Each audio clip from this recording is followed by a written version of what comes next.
Associate, please send that. बहुत बहुत धन्यवाद मान्यवर, आपने इस बहुत महत्वपूर्ण विषय पे मुझे बोलने का अवसर दिया। मान्यवर, ये दिल्ली के लाखों लोगों से जुड़ी हुई समस्या है।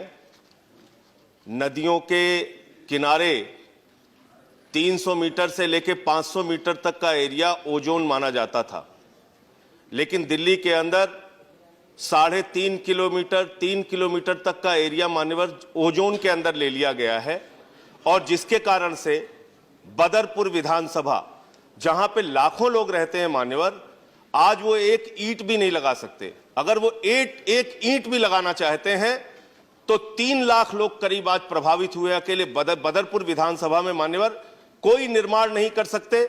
उनको भ्रष्टाचार का सामना करना पड़ता है, अधिकारियों की रिश्वत का शिकार होना पड़ता है, तमाम तरीके की मुसीबतें उनको झेलना पड़ता है।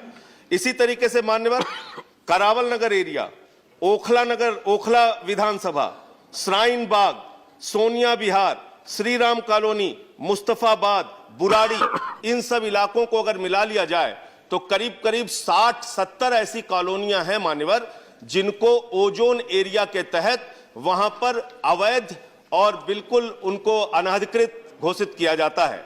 तो इसके कारण से उनके सामने, उनके जीवन के सामने एक संकट पैदा हो गया है कि वो कहने के लिए तो उन्होंने घर बना लिया, लेकिन वो घर ना उनका माना जाता है, ना वहां पे वो कोई निर्माण कार्य करते हैं, ना वहां पे वो कुछ कर सकते हैं। मान्यवर, मैं आपके माध्यम से अनुरोध करना चाहता हूं इस सरकार से।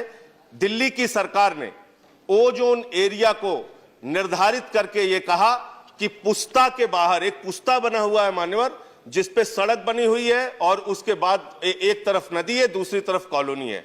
तो पुस्ता के बाहर का जितना भी एरिया है जहां पे कॉलोनी बनी हुई है, जहां पे लोगों ने निर्माण कार्य कर रखा है मान्यवर, उस एरिया को निश्चित रूप से ओजोन एरिया से बाहर किया जाए और उनको नियमित करने की कृपा केंद्र सरकार करे, मैं आपके माध्यम से अनुरोध करता हूं। और इसी तरीके से बदरपुर में डिमार्केशन किया जाए ओजोन एरिया का, जिससे वहां पे 3 लाख लोगों की जिंदगी जो आज संकट में है उससे वो बच सके, और उनको भी घर वहां पर निर्माण जो किया है वो करने का और वैध करने का इजाजत दी जाए।